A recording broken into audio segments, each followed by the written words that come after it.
And after so many months of knowing that Pokemon Go would have connectivity with home, and by extension Sword and Shield, only to now find out there's some sort of microtransaction fee within the process of transferring your Mons over, on top of maybe already paying for a home subscription too.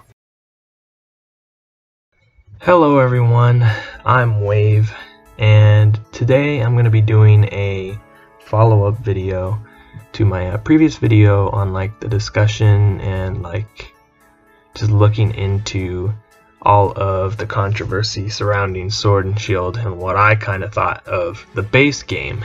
Now, in that last video, if you didn't go check it out, go ahead. It should be linked at the end of this video, and I might put it in the description as well. So go check that out if you haven't already. But in that video, I didn't really talk about the DLC for Sword and Shield, and that was because we didn't have Crown Tundra yet, and honestly, Isle of Armor was kind of just alright. I didn't really feel like I needed to talk about it in that video. But now that Crown Tundra is out, I figured I would go ahead. It's not going to be scripted, but I'm just going to go and talk about my thoughts on the Crown Tundra experience, as well as some new info that we just got as of yesterday, as of the time of this video is being recorded. So that's going to be the Pokemon Go to Pokemon Home transfer system, and kind of just weighing the good and the bad. So first off, let me just get in and I'm going to start talking about Crown Tundra. So in the previous video, I kind of went and said, you know, like, looks like they're not really doing anything to alleviate any of the problems with the base game. And to a point, that's still true, because I had figured when Game Freak said that they were going to kind of like update the game, I figured they might try and patch some things in the base game as they were doing the DLC, and that never happened. They specifically focused only on the DLC content, which, I mean, I think it did work out in the end. Crown Tundra is actually pretty fun. As far as I saw, when it came out, everyone online, my friends included, were all in agreement that Crown Tundra was really good, and it was a step in the right direction.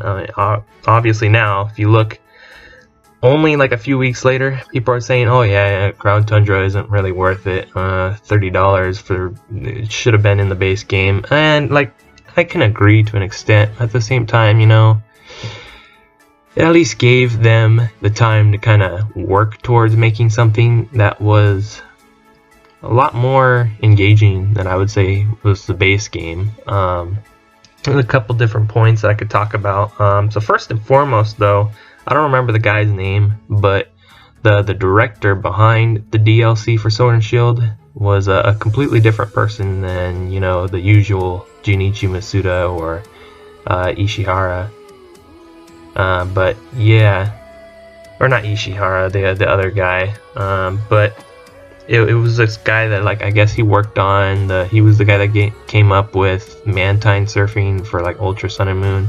He's relatively new blood in the company, but when he was talking about before DLC dropped, saying, okay, Crown Tundra, I want this to be an explorative experience, it kind of, I don't want to say that I want to put all of the good stuff about Sword and Shield onto this guy, but I want to say he kind of gets it.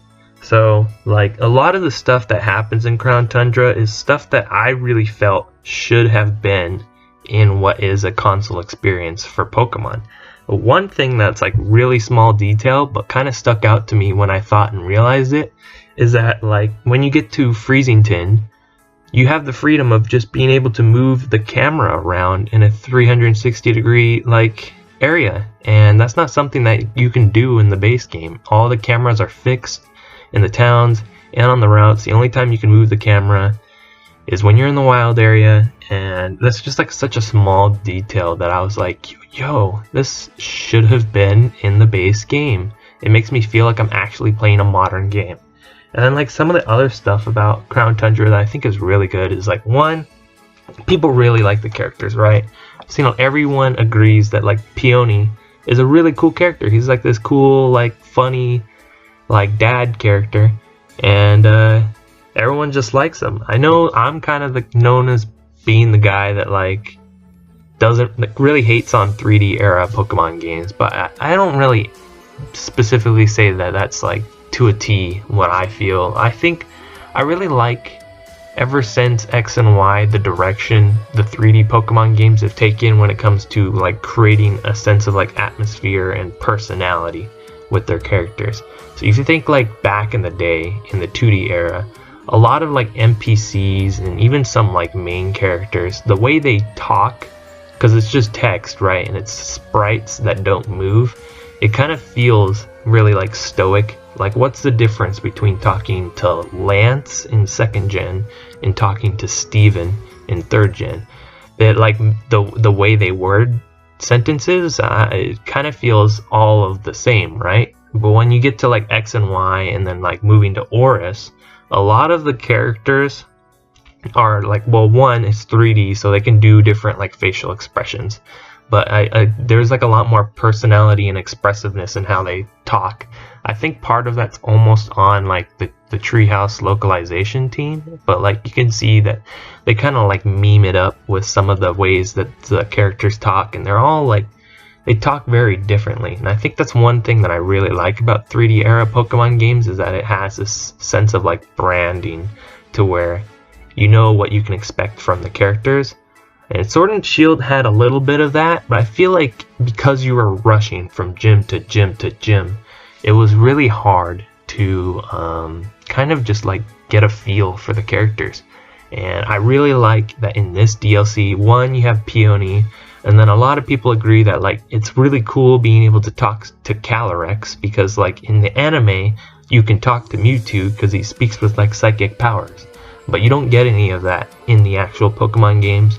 And this is the first time we've ever been able to like kind of understand the way of thinking for a legendary Pokemon, and it's pretty cool to see. And then also they fixed some of the problems, like I said, with Sword and Shield characters, because they had the Galarian Star Tournament where you get to pair up with a partner out of like all the gym leaders and the rivals and stuff, and then you battle against only the gym leaders and the rivals and stuff. And they have different combinations, so you could be like, oh, I'm fighting Hop and Leon, and they have like unique dialogue, and that kind of carries over to a whole bunch of other different combinations of characters. So in that way, it really does help to kind of build upon the expressiveness and like the personality of the characters in Sword and Shield. And then like another thing, which was the exploration side of Crown Tundra, is it's not linear. When you get to the Crown Tundra, yes, you have to do the first like Dynamax adventure, but then after that you can literally go anywhere in the map and explore to your heart's content. If you go to Freezington and then you talk to Peony and then start the main quest that activates all the legendaries, then from there you can do the legendaries in any order you want. I personally did the Galarian birds first, and then I went and did Calyrex, and then I did the Regis. You can, like, the map design is not linear at all. It's not like just one giant circle, and it's really fun to explore. There's like a lot of little secrets and stuff. When you think of like back in the day in 4th gen, like, oh, you stumble upon Spiritomb and you have to do this like really unique thing where you have to go to the underground, talk to 32 people, and then you come back up and Spiritomb's there. And they do that kind of stuff here, where you sign into the Wycom and then you talk to 32 different people, and then Spiritomb appears at like the gravestone right next to where the giant tree is at the bottom of the map. And then like other stuff where in 3rd gen where you have the Regis, and it was really unique because you had to like go from Pacific Log all the way down and then dive in the one spot, and then you go in and you have to have like a Relicanth and a Wailord in your party, and you have to be in like in the first and the last slots, and then you have to do all these like puzzles and stuff, and that stuff has not really been in 3D era Pokemon games. And what I liked about Crown Tundra was that they kind of brought that unique feeling of exploration and like puzzle solving back. You got stuff like Spiritomb, you got stuff like Keldeo, which I think was really unique. The fact that you can catch a mythical in the base game. Yes, we had Deoxys and Oris, but like it's really unique. You catch all 3 of the Musketeers, and then you go to this random spot where there's like a cooking pot. You open up Pokemon Camp, you cook something, you exit out, and then Keldeo's waiting there for you. And it's really fun, and it just like kind of invokes that like inner child within you where it's like, I love Pokemon again. It feels so fresh. So yeah, I really liked Crown Tundra. I think it's a step in the right direction. I don't really have any qualms about it. Is it worth $30? Probably. I mean, like, if you already have Sword and Shield, I would say go for it. Crown Tundra is easily like one of the best times I've had in Pokemon in a long time. But if you're someone that like still hasn't jumped on board and is like waiting to see, oh, do I want to buy that brand new like complete edition of Pokemon Sword and Shield for $90? Probably not. Probably don't want to touch that. Just because I'd say, because you're spending $60 still on what's admittedly like a mediocre game, and then you're paying the $30 for the DLC. I did see somewhere that I guess like on Amazon the base game is going for $40 now, so you might be able to buy it for $40 and then buy the DLC for $30 if you really wanted to. You save yourself some money. But overall, I'd say Crown Tundra was a success. I really liked it. A lot of other people online liked it, and it's definitely a step in the right direction. I hope come the next, maybe not like if they do Diamond and Pearl remakes next, we probably won't see some of the changes, because while this new director was working on Crown Tundra, I assume Masuda was probably working on Diamond and Pearl remakes, so we're probably not going to see any huge changes for the next year or so. But maybe come Gen 9, we will hopefully see some of these changes, like the camera and the exploration, kind of make their way into the next experience to come. But, you know, with one good thing comes an even greater disappointment. So I kind of said in the last video too that, you know, Pokemon companies kind of been building themselves up for like PR disaster after PR disaster for like the better part of 5+ years. And you know, like we're maybe 3 weeks out from Crown Tundra, and then we get this bomb dropped. Now, I'm not a Pokemon Go player. When Pokemon Go was coming out, I was actually a beta tester for it, and I got to kind of see the community as we were like trying to figure out, okay, well, like what is this game about? What are they doing? And back then they even said like, oh, because there was no trading and there was no battling like in the trailer, and we were under the like impression, oh yeah, they'll add it like as time goes on. And it took like 2 or 3 years after Go was came out for them to release that, which was advertised. But like, I don't know, I haven't kept up with Go, but I've kind of been like, I try and keep a tab on what's happening in the community. Like earlier this year they had the thing with like Go raid passes and stuff, where it really helped that due to the pandemic, you know, you can't just go out and walk around town and tap on all the like the Pokespots to get your Pokeballs and berries and stuff. You had to stay at home. So they did stuff where it was like, oh, they handed out little like gift boxes every day that had Pokeballs in it. And then they had these like remote raid passes that allow you to raid from far away, so you don't have to drive up or walk up to the place and then sit there for 10 minutes raiding. You can stay in the comfort of your own home. And that was one thing that I like kept a tab on, was like, oh, that's really cool. And then you think Go's also had some other cool features, like the reintroduction of Shadow Pokemon, which was a feature all the way from the GameCube games, which I still love and are definitely one of the better 3D era Pokemon games, to not come from Game Freak though.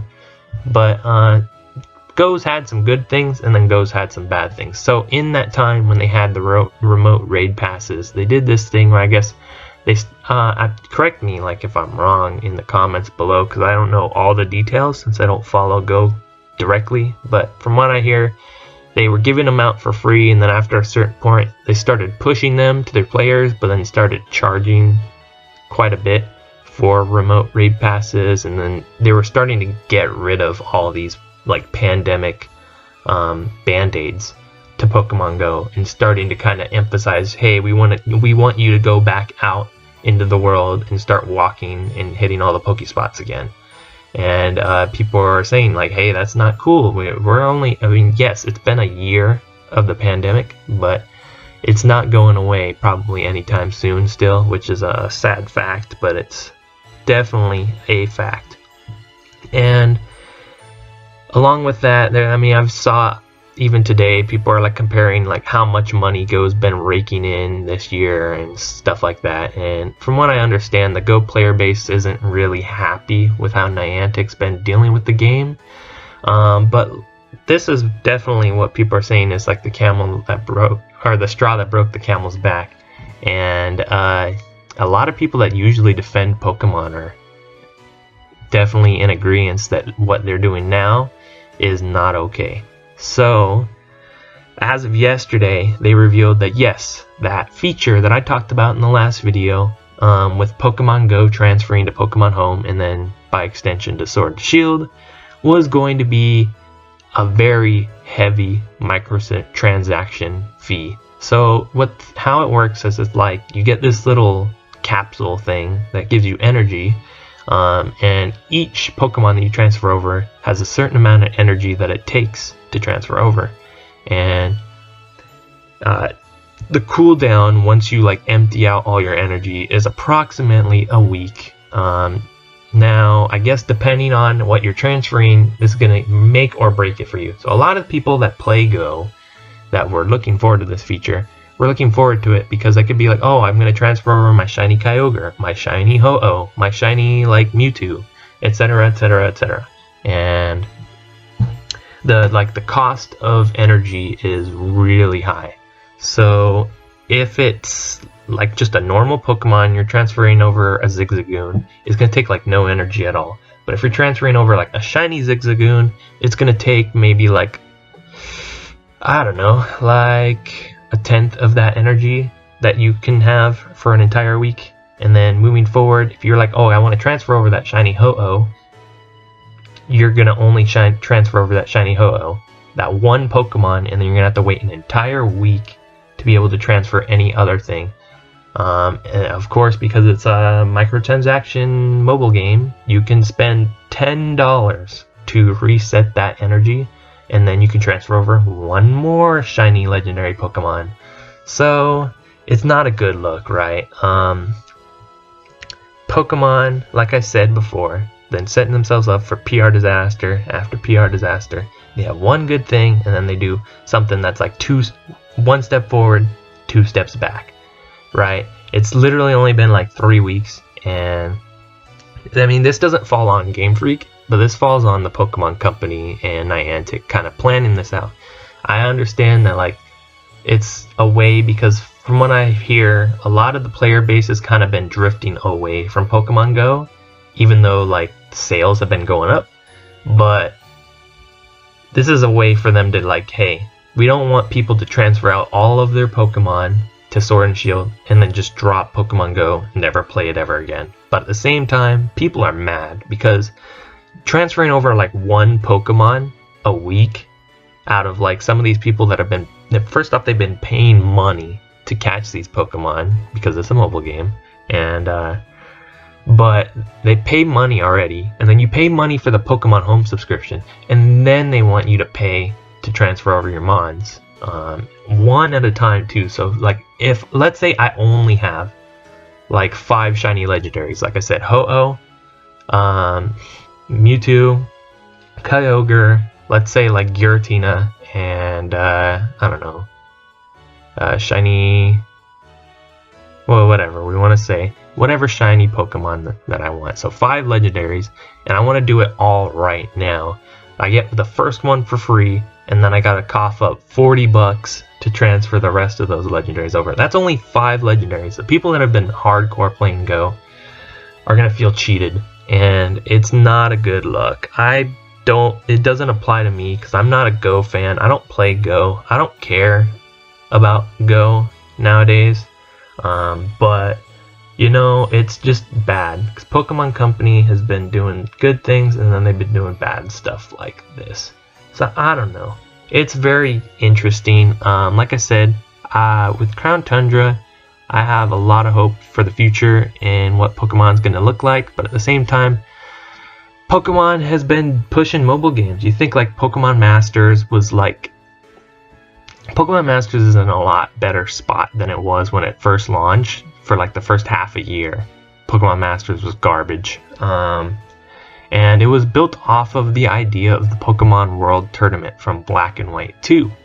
And instead of getting us like the Pokemon World Tournament in Sword and Shield, which, I mean, we kind of got a little bit of that with the Galarian Star Tournament, which is why I'm happy with that.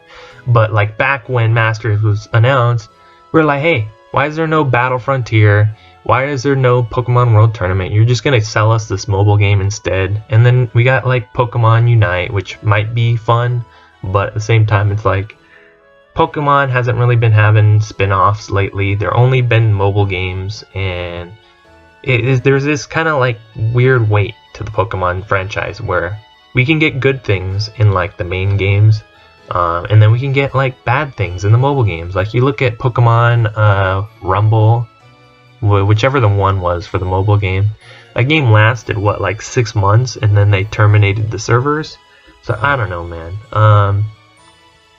It's just something to reflect on and kind of, you know, keep in mind when we're thinking about the future of Pokemon. Anyways, I mean, I've been Wave. This was my thoughts on both Crown Tundra and this new development with Pokemon Go.